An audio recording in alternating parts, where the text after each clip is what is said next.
오늘은 화학물질의 용도라는 개념이 굉장히 크게 변하고 있다는 얘기를 들려드리려고 합니다. 세상에 존재하는 것들은 원래 변하게 마련이죠. 근데 용도라는 개념처럼 커다란 변화가 온 것도 찾기 쉽지 않을 것 같습니다. 원래 용도란, 화학물질의 용도란 MSDS를 통해서 이런 기능을 수행할 수 있는 제품입니다 정도의 의미였던 것 같습니다. 그래서 MSDS에서는 용도 분류 체계라고 하는 것을 별도의 고시의 별표로 제시하고 있고 48종의 용도를 제시해 왔습니다. 그런데 이게 리치와 화평법의 등장으로 조금 복잡한 정보의 세트로 변하고 있는데요. 화평법과 리치는 용도는 함부로 변경하는 것이 아니다. 용도는 노출을 설명하는 정보이기 때문이다. 즉, 용도가 단순히 제품의 기능이 아니라 누가 왜 어떻게 사용하는가에 대한 정보의 세트라고 하는 겁니다. 그래서 리치의 경우 우리나라 화평도 마찬가지인데요. 5개의 디스크립터, 설명자로 구분을 해서 용도를 이야기합니다. 누가 사용하는가? 어떤 산업에서 전문가들이 사용하나, 노동자들이 사용하나, 어떻게 사용하나, 무슨 공정에서, 이걸 운반하는 작업이 있나? 아니면 스프레이 작업이 있나? 이런 것들이죠. 그리고 그 속에서 환경으로 배출될 수 있는가?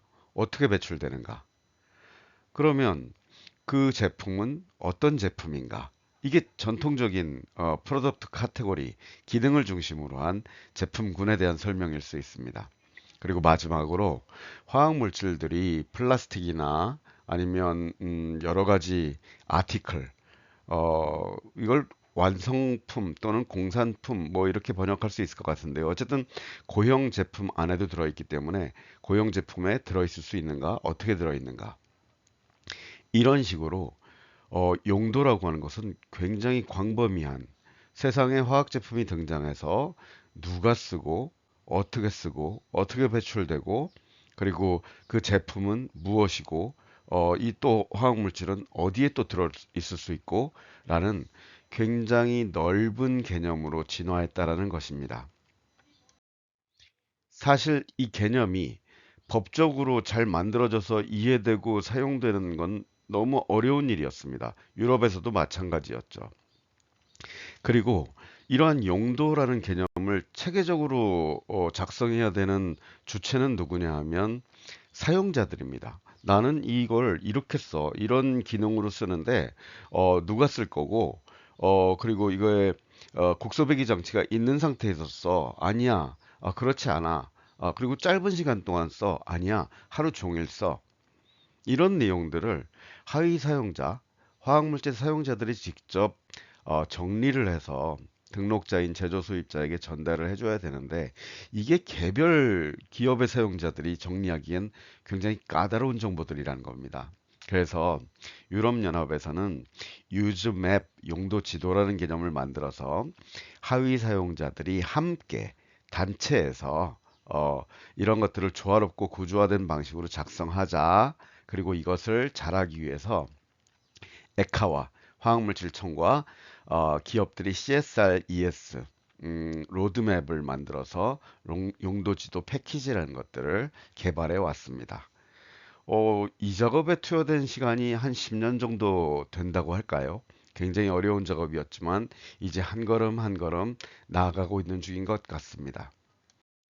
왜 이런 것을 유럽에서는 중시하고 이런 힘든 길을 가고자 했을까요? 유럽 리치를 보면 용도를 변경하지 않게 하고 싶은 겁니다.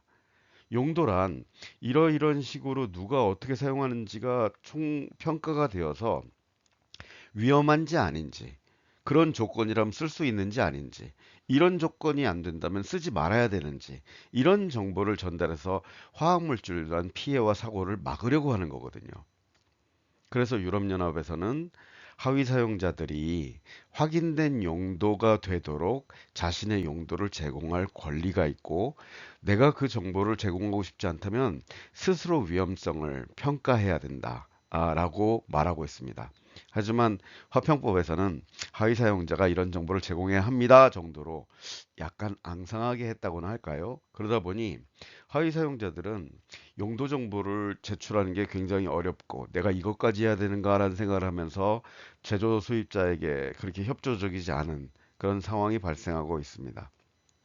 궁극적으로는 이 용도 정보에 따라 쓴다. 노출 시나리오에 따라 쓴다. 그것이 안전한 것이다. 이런 개념이 아직 한국 사회에는 덜 정착되었고 그걸 위한 노력의 시간들이 투입되는 게 없어서 용도란 어떤 손대기 어려운 영역, 그런 영역으로 고착되어 간다라고나 할까요?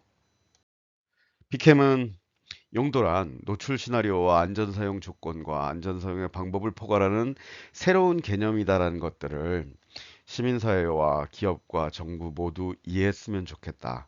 그리고 이런 새로운 개념을 만들어내고 정착시킨다는 것은 굉장히 수고스러운 일이고 서로 협력해야 되는 일이다라는 것들을 이해했으면 좋겠다. 함께 노력하면 좋겠습니다. 고맙습니다.